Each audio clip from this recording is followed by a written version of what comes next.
Welcome into the latest episode of the 5 Reasons Podcast. I'm Ethan Skolnick here as always with Chris Whittingham. Now that you found us, make sure you hit the subscribe or follow button on your favorite podcast provider. That includes Spotify. You can find us there. We get that question a lot. And yes, we are on Spotify among about a dozen podcast apps, whether you have an Apple or an Android phone. Also, check out our website, 5reasonsports.com. That's spelled out, 5reasonsports.com. All the latest news, voices, which is kind of our opinion section, video, a shop, also all the information about all of our podcasters. And you can find all of our podcasts there as well. All right, one of our podcasters for Miami Heat Beat is Nekias Duncan. He joined me at the All-Star game in Charlotte in February. He's been tracking the Miami Heat's big board along with Jack Alfonso and Greg Sylvander, who goes by Lefty Leif, broke the Juwan Howard news this past week. They've been doing so their big boards for the guards, for the wings, for the forwards. Going to have the centers up this week as well. And we're going to talk to Nekias here, sort of big picture about the Miami Heat, and then we'll do a deep dive on some of the players that would make sense. But let's start before we even get to the Heat. We've got the NBA Finals coming up on Thursday. And Nekias, I've made this point kind of over and over as we got to the conference finals, that what they've showed is that you can build through the middle in the NBA, or the upper middle, I would say. Mm-hmm. And you look at the 4 teams that were left, and then you kind of throw Denver in the mix as a fifth. And even, all of those teams, there were very few high picks. The 2 highest picks were basically Evan Turner, who was a second overall, and Kevin Durant, who didn't play in the series as a number 2 pick. And other than Lillard being a 6 and some of the other guys that went after that, most of these players, Curry was a 7. We talk about Clay was, where he went. Draymond Green was 35th. And all down the line. And then Toronto, Kawhi Leonard, 15th. The player that they flipped for Kawhi Leonard, DeMar DeRozan, was not a top 5 pick. Kyle Lowry was not a top 10 pick. Serge Ibaka was not a top 10 pick. Marc Gasol was not a first-round pick. And so I think as we go through this, I think if you're a Heat fan, it should be somewhat encouraging, right? That, you can get a really good player. Paul George went 10th. Kawhi went 15th. Giannis went 15th. Can't you get a player like that at 13? I guess, what are the prospects of the Heat getting a player like that in this draft? In this draft, I think it's tough because after the top 3, it's really more of a crapshoot than usual. And I think it's really going to depend on how good your scouting department is and how easily they can kind of identify traits that may not have been apparent in college or overseas. I look at a guy like you mentioned, Giannis. I think he went, 15 in his draft? And the thing that really stood out to him was his frame, and he showcased some of the ball handling ability. So you can tell Milwaukee kind of had that long-term view is, okay, if we kind of bring him along slowly, let him build weight slowly instead of just throwing him in the weight room, got to cultivate his development, then there's a path to him being a ball handling wing with size. And I'm not sure they envision him becoming a top 3 or so player in the league. But those are the kind of guys you have to swing on, the guys that have skills that may not have been fully utilized, but you kind of see those flashes. High character guys, that's where Kawhi comes in. He could not shoot a lick in college. But the thing about him coming in was that he, on top of being a plus defender, he was an incredibly hard worker. And once you put him with, the name escapes me, San Antonio shooting coach. There we go. England. Yeah, there we go. Yeah, you put that kind of work ethic with a renowned shooting coach like that, and now you see what Kawhi has turned into. He's one of the best pull-up threats in the league. He's an elite defender, a great finisher.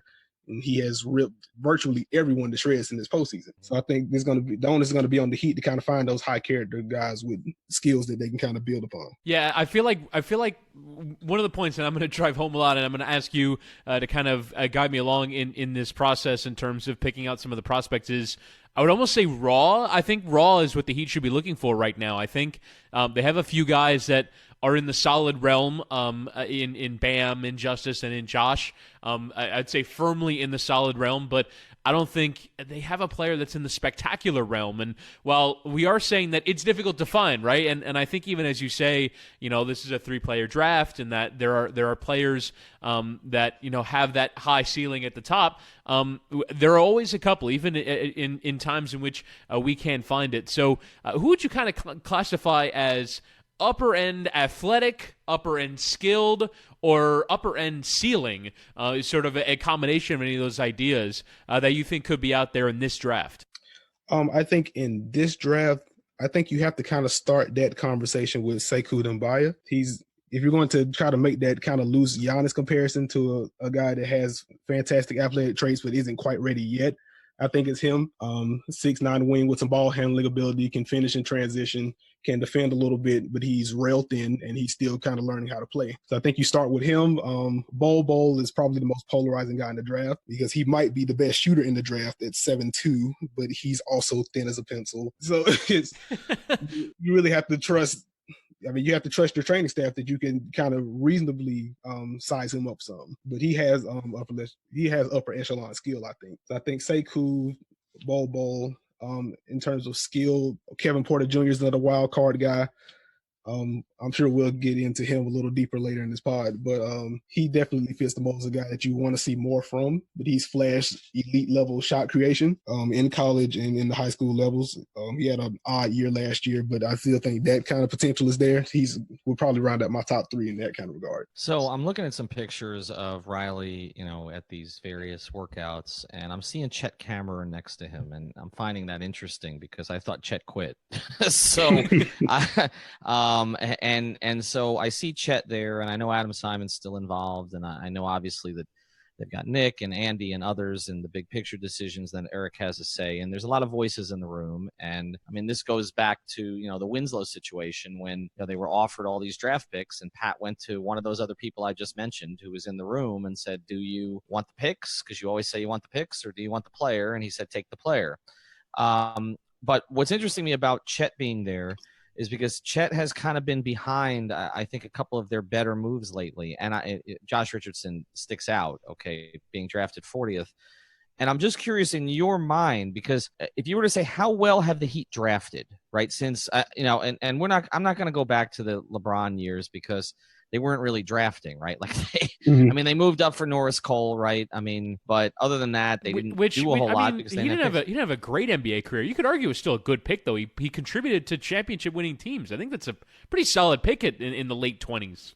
Yeah, no, it was. There were a couple guys that went after that I don't want to discuss, but right, they but yeah, I mean, it was a good pick and it fit what they needed because basically they made a decision to keep Eddie House over Patrick Beverly, or they wouldn't have needed to make that decision, right? Because Beverly would have been, sort of the pit bull defensive, backup point guard behind Rio, and they didn't have him, so they went out and got Norris Cole, which again worked out fine, like you said, for a period of time. But obviously the Napier move. Shabazz has turned in a pretty decent NBA player, but was not really what they needed at the time. And we can talk about others going back. But I'm just going to go from kind of 2015 forward. How would you grade how the Heat have drafted in terms of the spots they've been in and the players that they've taken? I would probably say a B, maybe a B+. I mean, I think in hindsight, the 2015 draft looks fantastic for them. I was one of the guys that was very loud, banged on the table for the Heat to end up with Stanley Johnson somehow. And then Justice Winslow slides. I'm like, okay, well, that works. I like Justice too. I just didn't think he was going to be there. And now Stanley Johnson is kind of hanging on by a thread in his NBA career. And Justice looks like a point guard that can defend 3 positions. The Josh Richardson pick was obviously great.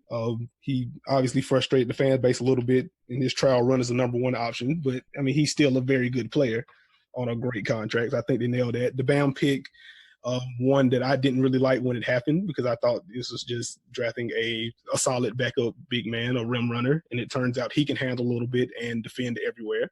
I don't think the Heat have done a bad job in the draft at all. I think my biggest gripe with them is punting on a bunch of picks, so we really don't have as large of a sample as we'd like at this point. Yeah, and that's my point of contention as well, is that I actually think from a drafting player standpoint, to be picking at 10, they took Bam at 14 and 40, and those be kind of your major picks in this period, and to have 3 solid NBA players, that is atypical. I think Toronto has built this on the back of players in that range. Denver has built their core on the back of that range, but it's not that common to have those opportunities. And I mean, you can go through the history of 10th picks and 14th picks and 40th picks, and even you're banging on them for the Draymond Green thing. I mean, some teams passed on Draymond Green twice. I mean, it's not. It's. I don't think it's that big of a criticism, even though he was there and there were people in the organization advocating for him. But I mean, to have NBA players, how many times does absolutely nothing come out of a pick like 14? It's why people talk about wanting to be high in the lottery. You're seeing a bit more depth to these drafts and coming from surprise places, and Miami has done a sensational job of finding these players. Really, as you mentioned, Nekias, the only infuriating part is that Pat Riley, in a previous life, he's not doing it now, and fair play to him for kind of reforming a little bit that position, is that he just kind of disregarded and sort of failing to realize what was happening within his own organization, which seems so atypical for him, that the Heat are getting good at developing young players, finding them in the G League, finding them later on in the draft and in the mid-teens as well. They're getting good at this now, and they should arguably be adding picks, not subtracting from them. So that would be the only way that you ding the Heat's recent draft history, is that they just haven't had enough bites at the apple, considering they're a lot in the NBA since LeBron left. Best case, a second round of the playoffs team for the most part, right on the fringes of the playoffs. You should have all your picks when you're in that kind of range. But also the fact that they've given away all their seconds, and sometimes for cap space and for luxury tax purposes, that's a bit infuriating when they've done well there. But really, the only issue for me is that they haven't had more opportunities. Not that they've particularly failed on any of them. And you look at win shares in the last 4 drafts. Josh Richardson is 7th. Bam Adebayo is 19th, and Justice Winslow is 33rd. Now, some of that is injury, and some of that was, Winslow has played some poor games at times, and his recent run has only begun to counterbalance that. But to have 3 of the top 35 players in this last run of 120 players picked is pretty damn solid from a Heat point of view. Let's look at those 3 players that we're talking about: Bam, Justice, and also Josh. And just your assessment, Nekias. You mentioned they tried to sort of force Josh to be a first option. I think he's a third option on a good team, and there's nothing wrong with that. But I just think that's what he is. What is the upside? Like, if I was to say to you, best case scenario, they're all still members of the Miami Heat in 3 years, which I think is unlikely, by the way. Mm-hmm. Let's just say the best case scenario, they're all members of the Miami Heat, and they are going to be this. What are each of those players? I think in an ideal world, you're looking at Bam Adebayo as a guy that looks a lot like Pascal Siakam, who finally gets some freedom to handle the ball in transition, kind of operate the high post in the half court. Let him run some pick and rolls. Let him draw an abundance of fouls, because that's what he does when he actually gets those ball handling reps. He's already a guy that can defend all 5 positions. He rebounds pretty well. If he improves his touch at all, there's some pick and pop potential there. Even if he isn't a consistent 3-point threat, he's going to be a guy that can knock down a 16, 17-footer. And we saw that more towards the second half of the season, that he started getting comfortable taking those little short jumpers. So I'm looking, Bam is kind of like Pascal prototype. Josh Richardson has some pick and roll craft to his game. I don't think he can create well enough to be that number 1 option, but I kind of look at him, and Heat fans are probably laughing at me, but like kind of in that Chris Middleton mold, as a guy that can kind of carry your offense for stretches with pull-up shooting, can get to the rim, can make the basic reads and pick and roll, and he's also a guy that can defend all over the place. I think Josh Richardson, I don't think he's close to his ceiling per se, but I think he's already a high-impact guy, and I don't think that should be slept on just because he was kind of miscast as the number 1 this year. And Justice is the guy that really intrigues me, because he is finally playing point guard. He has kind of always had advanced passing reads. The finishing started to come last year. The spot-up shooting, I think, is real. If the pull-up shooting becomes real at all, you're looking at a 3-level guy at 6'7" that can get to the rim, can make all the passes you want him to, can knock down spot-up shots, can attack closeouts, and can defend all over the place. And I don't really know what the comp is for that. Actually, I'll take that back. I was thinking about this about a week or so ago.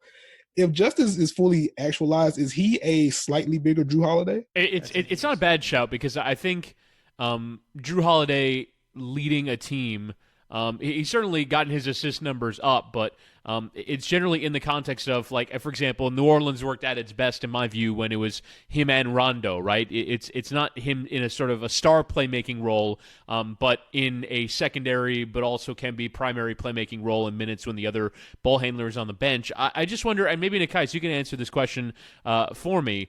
just what a team around Justice Winslow looks like. I think Josh Richardson makes sense based off what you're describing. But again, I think in terms of developing star quality, in terms of developing, reach the Eastern Finals kind of quality, what does that team have to look like around Justice in order for that to happen?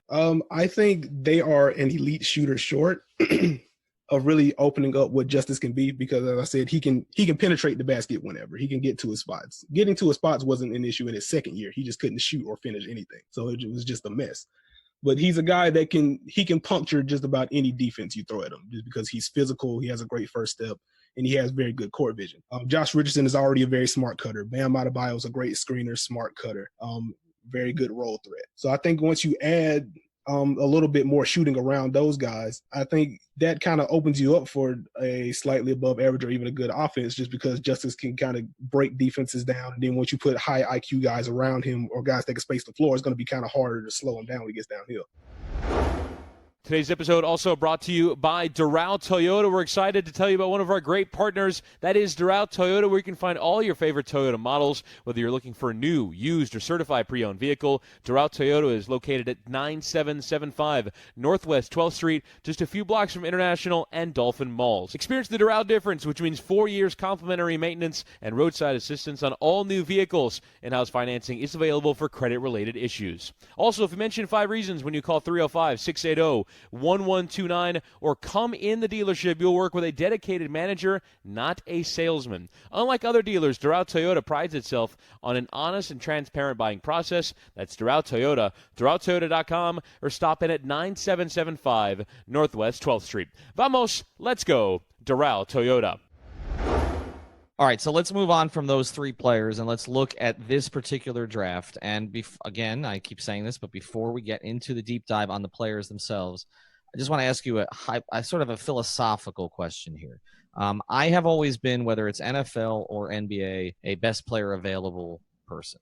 I don't believe in need picks. I particularly in the NBA, because to me, when you make a need pick, you make a decision not to take Dwyane Wade in 2003 because you have Eddie Jones. And, my thing is you go get the best possible players, and the NBA is flexible enough, and there are enough different sort of schemes that you can create around the talents of those players if you have a good enough coaching staff that you can make it work. Do you agree with that, or is there any situation where you look at what the Heat have right now and you say, well, this is a need, we need to go get this player to fill this spot? I think it kind of crosses both lines, because in terms of need, the only thing the Heat is missing is an elite shot creator and a guy that can just kind of get a bucket whenever. So I think on that front, the Heat need to find that guy, but they also kind of need to make sure that he fits around the core they already have, because I don't think you want to draft, let's say, Nasir Little to kind of be a wing if you already feel like Josh Richardson, Justice Winslow handle that. And Nasir Little isn't a guy that is going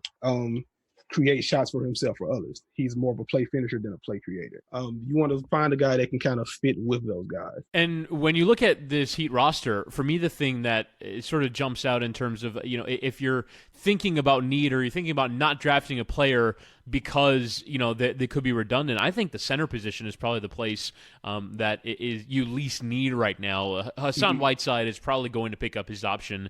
You've already dedicated a ton of resources. You've dedicated a recent draft pick.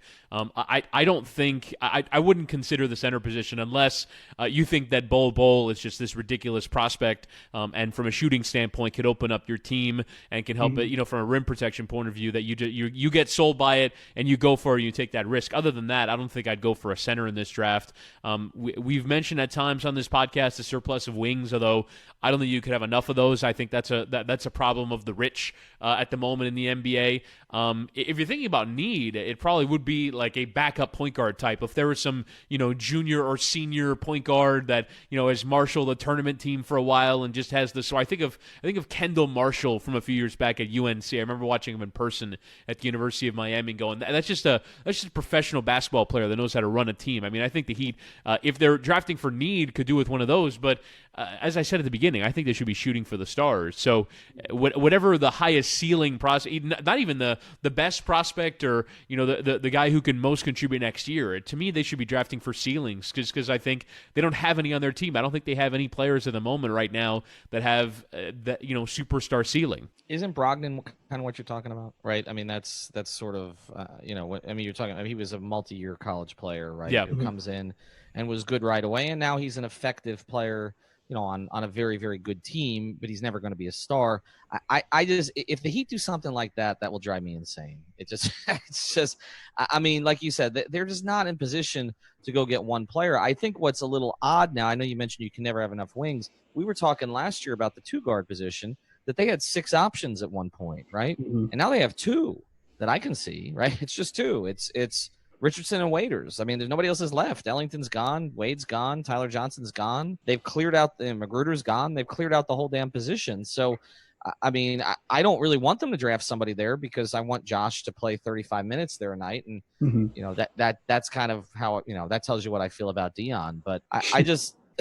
right. I mean, but I don't think they need another one. But I would be really disappointed if they go for need. I think this is the clearest time in their history, maybe other than 2003, where it was just about going to get the best possible player. They need somebody to sell. And I've noticed that they've transitioned now with their marketing team to selling the 3 young guys. And I like all 3 young guys, and they're all personable.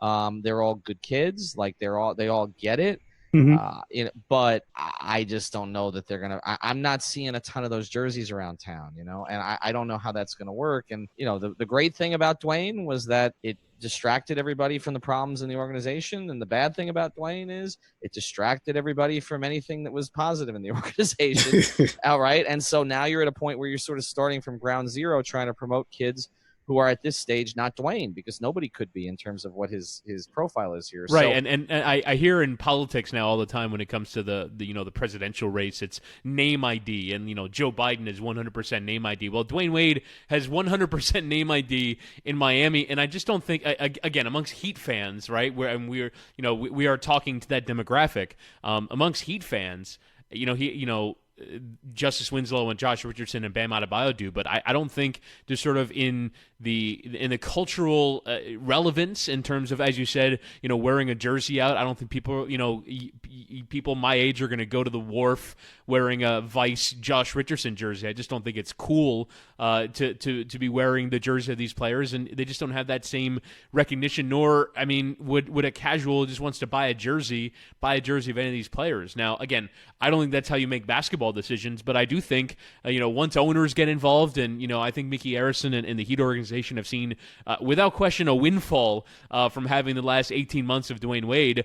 You wonder if that affects their calculus at all. But you're right. I mean, from a marketing standpoint, from a star building standpoint, they're at a bit of ground zero at the moment. They are, and even last year, I mean, they made a decision. I mean, this is kind of our thing, right? This justice better thing, and I know that there was an organizational edict put in, for the broadcasters not to say that on air, and and it wasn't because it was us, but I just, I know why they did it, and I understand kind of the reasoning behind it, but I just think they need to be promoting these players any possible way that they can. All right, let's deep dive now into what the Heat could do at 13, and let's start now. You've got 3 articles already on the site. You and Jack and Leif and I are going to recommend that you guys check this out at 5reasonsports.com. Let's start with the guards.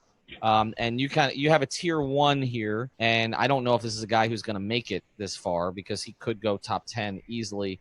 But talk to me a little bit about Coby White from North Carolina. Coby White is a guy that I like a lot because he can handle the ball. He can make pretty sound decisions. I think there's room for him to grow as a shot creator for others, but he's a guy that can score on all 3 levels, and that's the kind of guard that you need alongside the Heat. And the fact that he isn't like a ball pounder, a guy that's going to run your offense like a Chris Paul, that opens it up for Justice Winslow to kind of be that guy. So I think there's a great fit between those 2 in the backcourt. There really isn't any stepping on toes. They all can kind of float between running the offense and kind of attacking off feeding off of the other's attacks. So I kind of like that. What kind of soured me a little bit on him is that he just has alligator arms. 6'5" with a 6'5" wingspan. He's a solid defender, but there really isn't much upside there. He does need to get a little bit stronger. He doesn't have the switchability that you would like, but if you're sliding him at point guard at 6'5", I mean, that's Malcolm Brogdon range if you're just looking for like a size comp. So I think there's room for it to work there. But like you said, I think at this point, he's probably going to go in that 6 to 10 range. So I don't really see how Miami lands him at this point. A lot of teams love him now. Well, all right, and let me before we get into some other players, again, a big picture question here. Is there any player in this draft, and I don't even know that the Heat have an asset to be able to do this, to be honest, but is there any player in this draft that you could see going between 5 and 10 that you think it would be worth the Heat giving up something of value to move up to get? No, I do not. I think the only player that you really even consider, Zion's off the table. That's just not going to happen. I don't really love the Ja Morant fit in Miami. I have my own questions about him anyway, but I think he's kind of settled in as like the consensus number 2 in the draft. I think you start to at least consider it when it comes to RJ Barrett, and you're looking at the 3 range. I can't remember who suggested like a hypothetical deal between Miami flipping Josh Richardson at 13 to the Knicks for 3 or something. I say no to that, but I think that's something that the Heat would probably consider if it was actually on the table. I think RJ Barrett he might be the best shot creator in the draft, and he's a wing with size that can play 1 through 3, honestly. So I think he would be the kind of guy that has some star upside that the Heat would like to look at. But in the 5 to 10 range, absolutely not. I think you just kind of you stick with your guns. You make the upside swing at 13. We'll get back to today's episode in a second, but first I want to tell you about one of our new sponsors here in the 5 Reasons Sports Network, and that is the attorneys at Seltzer Mayberg. Find them at onecalllegal.com. That's ONE calllegal.com, or actually call 855 5000 Law LAW. They handle cases including but not limited to car accidents, slip and falls, and any personal injury matters. Additionally, if you mention 5 Reasons, they will handle your traffic ticket for $44.99 with a new 15,000 square foot office opening on I-95 in North Miami. They will handle cases all over South Florida. Call now with 24/7 service for a free consultation. onecalllegal.com or 855 5000 Law. The attorneys at Seltzer Mayberg, a proud sponsor of the 5 Reasons Sports Network. Well, I mean, and you forgot the most important thing. He went to Duke, and we know that we know that elevates Well, you and in the Heat and the way that you phrase it, it's a good point, because I think New York would certainly consider more in terms of trading from 3 if they knew they were getting Durant and Kyrie. And that sort of goes back to the question about when you do the draft in comparison to free agency. Because I think if the draft came after free agency, there wouldn't be a question that New York would take an entirely different approach if they knew they were getting those guys. But right now, they don't know if they're getting those guys. So I think they're just going to make the pick at 3. And if they come across a trade offer a la Andrew Wiggins with Kevin Love, then you go and make it. But at the moment, I think they just stick with 3. And by the way, I think it should be flipped. I think it should be the way the NFL does it. I prefer you get your veterans first and then figure out how you want to play your rookies. I mean, I always go back to the Heat's example. They never would have taken Darrell Wright. Never. They would have taken Jameer Nelson. Stand-in like Jameer Nelson at the time. We definitely know they wouldn't have taken Napier because LeBron would have been gone. If LeBron was leaving, right? No, there's no doubt. But even Darrell, because they drafted Darrell and then they went and got Shaq. I mean, they were drafting Darrell to play with Butler and Odom and Dwyane, and then they got Shaq, and the whole calculus of the team and the timeline of the team changed. Yeah. And they probably would have taken Jameer Nelson for that team. Which, again, like I said, what was funny is Stan was the one who didn't like Jameer Nelson, and then he ended up loving Jameer Nelson in Orlando. All right, let's go to Darius Garland from Vanderbilt. Not from a player standpoint, I know that, but from just a lack of collegiate experience standpoint, this feels a little Kyrie-ish to me. Because I mean, he played 5 games, right? What did Kyrie play at Duke? 7, I think it was. And so I don't know how you evaluate him. Can he be a starter in his first 2 years in the league? I believe he can be that, yes. I think there's enough. What really intrigues a lot of people, what intrigues me at least, is the pull-up shooting. The fact that he can get his shot off whenever he wants to, and that range extends to around 30 feet. I'm not really a fan of the Damian Lillard comps that he's been getting. I think there's just there are some obvious holes in his game. He's has a very slight frame. He's not a great finisher. He doesn't have the vision that Damian Lillard came into the league with, and now he's much better than what he was 5 or 6 years ago. But I think the pull-up shooting is really what would sell him as a guy. So I think he's going to start wherever he gets drafted. I think he's that much of a on-ball shooting threat. I'm looking at some of the guys that are in the range, in the ESPN mock draft of the guard position. Kevin Porter from USC. I feel like I'm going to be an ageist on this podcast. I look at, age 18, and I'm intrigued by that. Tyler, is it Hero for Kentucky? A player that's developed a bit of an offensive game and is interesting. They have him, but ESPN has him going 16 to Orlando. Who do you think? Because, you mentioned there with Darius Garland, he's right now projected to go 4 in ESPN. Jarrett Culver of Texas Tech and Kobe White, who we talked about, are top 7 picks. Guys more in the range for Miami are Porter and Hero. What do you make of prospects like them? I feel like Hero would be a Heat pick just because he's a high character guy. I don't want to cliche him out because he does legit have some ball skills. He's not just a shooter. He's developed more of a drive game. He has some pull-up equity. Not a great playmaker, but a guy that can make the basic reads. I kind of worry about his defensive potential, but the Heat pretty much can make anyone defend at this point. I never thought, even though Derrick Jones Jr. is just in a different stratosphere as an athlete, I didn't really see the defensive IQ for him to be an impact guy, and now he looks like he's going to be one of the best wing defenders in the league. So at this point, I just trust the Heat. But I think Kevin Porter Jr. is the guy that the Heat are probably going to key in on at this point, because if he hits, you're looking at an all-star guard, I believe, because he is just a fantastic on-ball threat. He shot poorly in college. There was just a lot going on with the suspensions, the injuries. It was just a weird year at USC from top to bottom, and he didn't really help himself in that regard. But he has those flashes. He can hit those contested mid-range jumpers. He can get to the rim. He has a form that I trust. I think he's going to be a plus shooter. That's the kind of guy that he probably need to take the swing on. A guy that has the ability to take over an offense whenever, because that's the one thing that they're missing right now. Well, the one thing you mentioned in here, and I know that they say that the biggest translator to shooting in the pros tends to be free throw shooting. Mm-hmm. And he shot 52%. I know Winslow was not a good free throw shooter in college either. Mm-hmm. Is that a concern? It's a slight concern, but I think you're going to get more value from him as an off the dribble shooter, and those percentages are going to be that's going to lower your percentage anyway. So I'm not too much concerned about that. Just his play style, he gets downhill, he can pull up on a dime, whatever.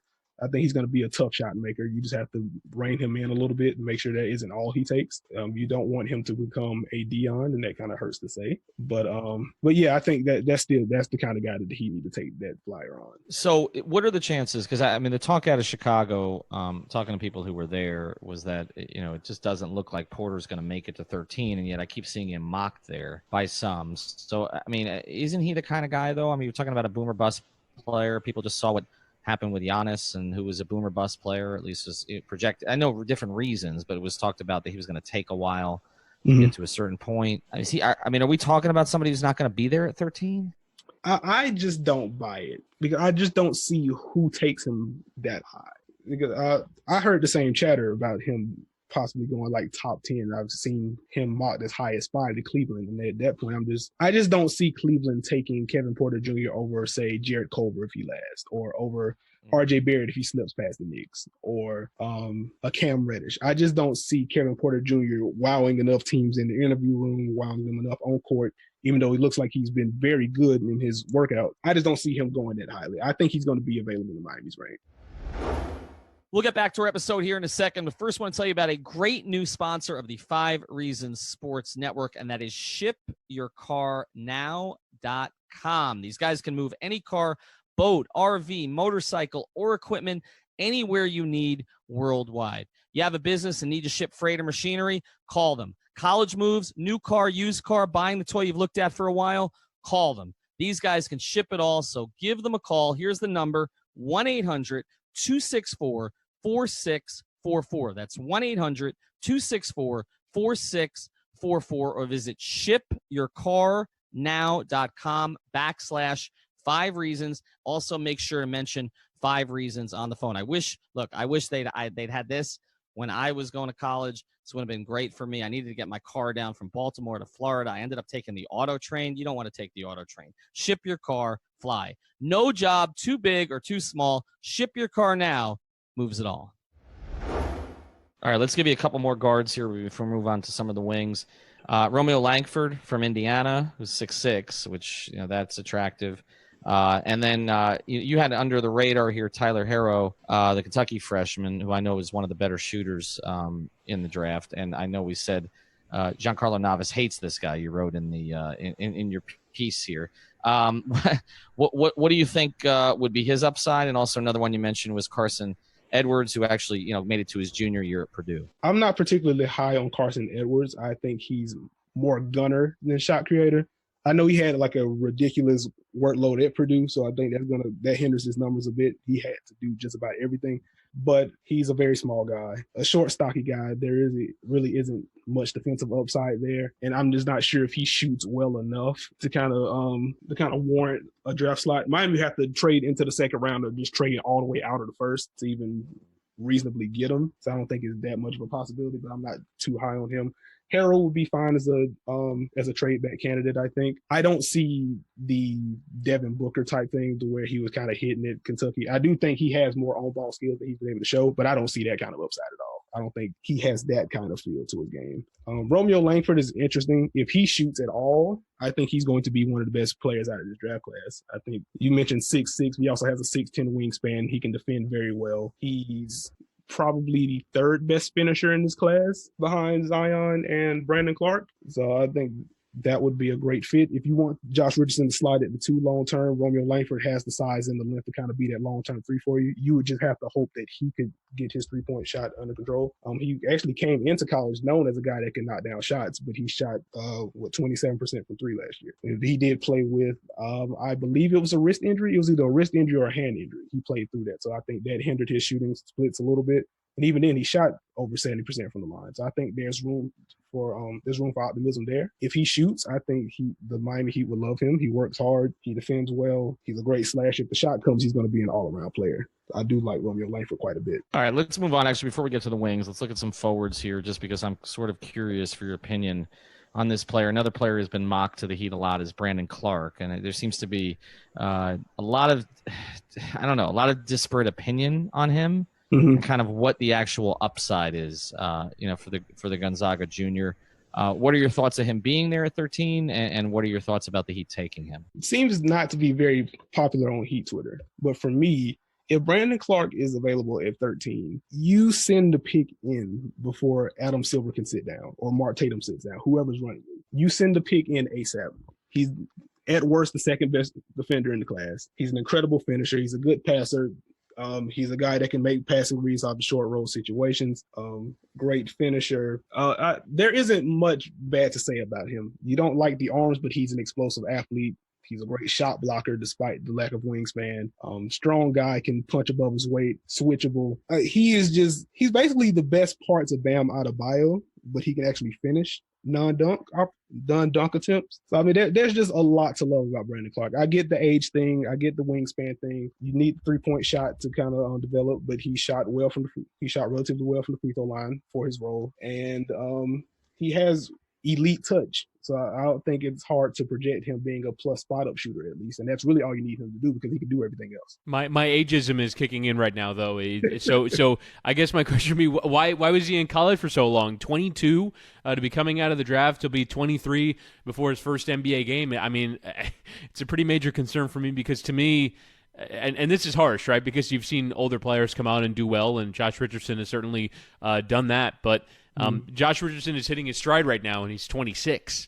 So I just think that it's a bit too late in the game for a player like that to really have a huge ceiling. Again, you're looking for an NBA player here at this range, so I'm not going to doubt you and say that you think that this guy's an NBA player, but at the same time, that age number is a concern. Understandable. I will say him transferring from, I believe, San Jose State, I think that kind of skews it in terms of his experience and his age coming out of the draft. But also he is just a guy that I really trust as a workout warrior. He was a terrible shooter in his first couple of years, and he's kind of reworked the free throw for him. He's reworked his jump shot even recently in shooting in shooting drills. His form is a little cleaner. His release point is a little bit higher.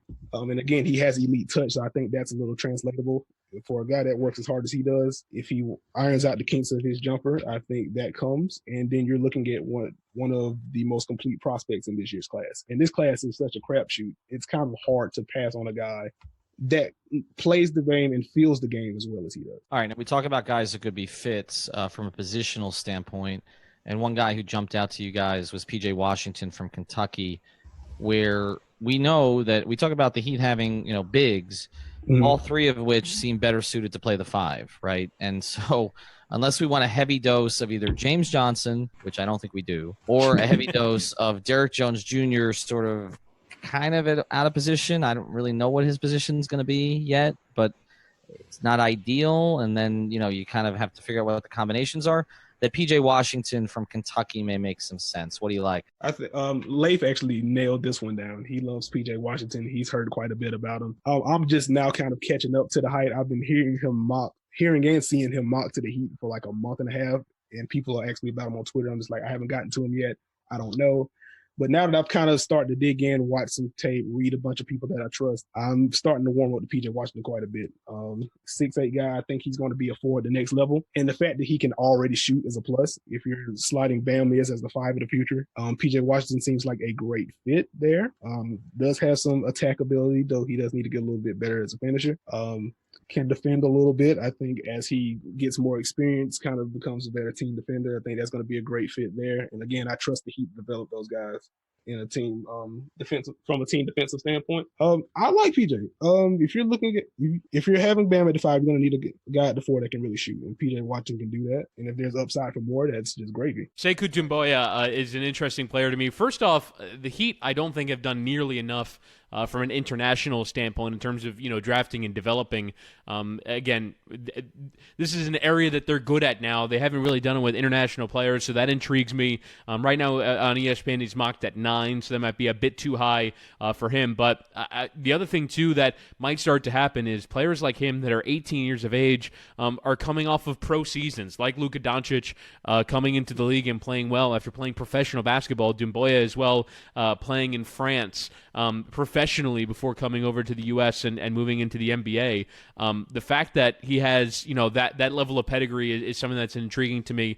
Do you think that he would ever go in this direction? I would doubt it, only because, as you mentioned, they haven't really had the history of scouting those international guys heavily. I think they love the Duke and Kentucky factory, apparently. So I think they're going to kind of stick with those bigger schools. But I would like Sekou in Miami if he slides to 13. I think he's one of the upside plays that you make there. Him, Kevin Porter Jr. for obviously different reasons. Guys that have room to really be stars if they develop quickly. Again, Sekou's kind of a slight guy. He does have some pro experience, but he needs more reps. And shifting over from France to the U.S., dealing with the NBA's physicality, I think it's going to be a challenge for him early on. But as he adds weight, I think his size and his ability as a ball handler really intrigues me. I think that would be a great pick for the Heat, but I just don't see them making it if he's there. All right, let's go to Hachimura now. I know that every time this comes up that Giancarlo, starts to throw confetti on Twitter. Buddy. This is his guy. But like you said, there's a quote in here, and I'm assuming this was you who wrote this. There are just some very obvious holes that I can't really get past. So once we get past the fact that, he can score, which, is something that the Heat clearly need. You're talking about a guy who shot 42% from 3 all as well. What are the holes? Can you sort of explain them and what would be your concerns? He is one of the worst off-ball defenders I've seen on that level. And I don't want to pretend like I'm some master scout, but he just has negative feel for the game. And that kind of scares me when you're already looking at a guy who, as you said, can score, but he's more of an 18 foot and in kind of guy. He shot well from 3, but I think he only took like 33s last year. He's a mid-post guy, and I think that does have a little bit of value against switching defenses, as that's kind of become more prevalent. You need guys that can abuse smaller mismatches. But if that's all he does, and he doesn't defend well, and he doesn't stretch the floor, then what exactly does he do for you when you get to the playoffs? I think he's a guy that easily gets run off the floor. I think I tweeted out a while ago that he's basically Jabari Parker with half the athleticism. And that's not what you want.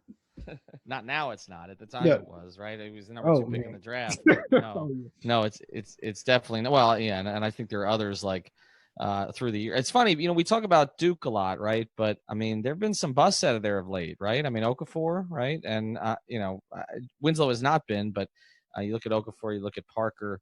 And some others. I think it's a good place to transition. We get to some of the wings here. And the third, member of sort of the big three at Duke was Cam Reddish. Mm-hmm. And you have him as a tier 1 guy who could be there at that spot. What is the real likely? I mean, he's not slipping to 13, is he, Nekias? I don't think so. I think if you were just trying to peg one of the top 4 or 5 names in the draft, if there's a guy that's going to slide, I think it'll be him. Because I think there's definitely some validity to the argument that he struggled to kind of fit in as a third banana after being a number 1 for basically his entire basketball life. I think there's definitely validity to that. And also Duke's spacing was god awful. And it was kind of a crime that they put that kind of spacing around Zion. But on the flip side, Cam Reddish was supposed to be de-spacing. And the fact that not only did he shoot poorly, he also couldn't finish worth anything is just kind of alarming. I do think more NBA spacing, the larger floor, I think that's going to help him a bit. But it just kind of shook me a little bit how poorly he was offensively. And that was kind of his value. That a guy that could finish, a guy that could shoot and had some playmaking ability, he didn't really showcase any of that. And some of that can be circumstance, but we might have just collectively been a little bit too high on him. But no, I don't think he slips all the way to 13. I think that's a guy that maybe slips to 8 or 9, and then maybe you call Atlanta and say, hey, we'll give you 13 and something if the Heat really feels something about Cam Reddish. But no, I don't think he drops to 13. No. All right, let's go with one more guy here, and this is one of the guys along with Porter and Brandon Clark, who I've seen mocked to the Heat the most, which is Bol Bol. And he's one of the most unique prospects we've seen in a long time. And, of course, Manute played for the Heat. People forget that briefly among a lot of other teams. What do you think of him? Will he be there at 13? How does he fit? I'm going to go backwards here. I think, in theory, it's a fantastic fit. But I think Bam, especially defensively, is versatile enough to be a 4. And if you're going to play him at the 4, you have to pair him with a big man that can shoot the skin off the ball. And Bol can definitely do that if he can't do anything else. And I think with Bam being switchable and Bol being just a massive human being at the rim, if you park him in the drop scheme, I think he can be a deterrent at the rim. He was a great shot blocker at Oregon last year, and obviously a limited sample, but he was a terrifying rim protector there. Where it all falls apart for me is that he can't move, which is odd because offensively, you see him handle the ball, you see him make these post fades, these crazy finishes in transition, and it's frankly kind of video game like. But defensively, he can't move laterally at all. And if we learned anything from the last 3 or 4 postseasons, is that if you have a 5 that can't move laterally, he's going to get played off the floor. Rudy Gobert is at worst the second best interior defender in basketball. And Houston has kind of rendered him useless in their matchups in the playoffs because he just can't defend elite guards in space. Bobo can't defend anyone in space. It's been so bad. Like I've seen Sam Vecini, Cole Zwicker guys kind of mentioned that you have to play zone with Bo because he can't work in any other scheme. So if he's that, well, the good news is that the Heat are already there. Well, that kind of makes it more of a fit. But yeah, the fact that he's that bad defensively and he's that much of a liability, you have to look at the long-term view. You want upside, but that upside kind of includes what he can do in a playoff setting. And if Bol is a guy that's going to get played off the floor, then it's kind of a wasted pick for what you're trying to build. So while I love Bobo, I'm always going to root for Bobo. If he does land in Miami, I'm going to talk myself into it. I can feel it because I love him. But the defense just scares me, and I'm just kind of off the board for him as a Heat guy just because I just don't see how he plays in a playoff setting. All right, so give it to us here, Nekias. Not who they should pick, because I think we got a general idea from you about that. You tend to love Brandon Clark, but not who they should pick, but who will they pick? If I had to guess today, I think PJ Washington's going to be the pick. Like I said, I think he's a great fit beside Bam. Obviously, if you're getting Justice Winslow attacking downhill or running pick and rolls with him, I think he's a guy that can kind of stretch the floor. He can space it for Justice to drive. Those pick and pop opportunities are going to be there. And I think he projects as a guy that defends well enough to kind of work as a solid team defender. He might not be an elite rim protector, but I think he can be a guy that can get in the right spots, and he'll help you on that end. And if he develops on ball at all or becomes a better finisher, then you're looking at maybe not Paul Millsap, but a stretchier kind of version of him. Maybe 80% of Millsap with more floor spacing, and I think you obviously take that. But I think P.J. Washington sounds like the guy for the Heat. The thing with me in a Pat Riley organization is we can keep talking, and I know I agree with Chris on this, that you got to take the biggest possible swing you can, whether it's Seiko or whoever it is. Mm-hmm. But Pat Riley talks himself into these guys who he's seen at big colleges. I mean, it's just he has. I mean, if you look at their draft history, it's guys he's watched in the tournament. Like that's, deep into the tournament. Like that's, and I mean, Bam, he played the 1 year, but you're talking Kentucky, Justice, Duke, Josh, was like a 4-year player at Tennessee. It's hard for me, which again is why PJ Washington may make some sense here, but it's hard for me to see them actually going for the big potential, even though that's really what they need to do. Because I think Pat talks himself into the next Shabazz Napier sometimes. It's like, he saw him in the tournament, right? Hungry Huskies, and we got to have that guy. And again, LeBron kind of pushed that, obviously. But that's where I'll be curious to see where they go, because I just think it's very obvious at this point. They just need the highest upside player at any position and then sort it out. Like, just get that guy and sort it out. And we'll see where they are at 13. Nekias, appreciate you joining us. You can follow him at Nekias NBA. Also follow at MIA Heatbeat. Also 5reasonsports.com. Of course, we're waiting the centers. We didn't really get into the centers today for the most part. Obviously, with Bol Bol we did. But with most of the centers, we did not because I don't know that a lot of them are great fits when you've already got 3 on the roster. But certainly you should check out that article this week, and we'll talk to you soon.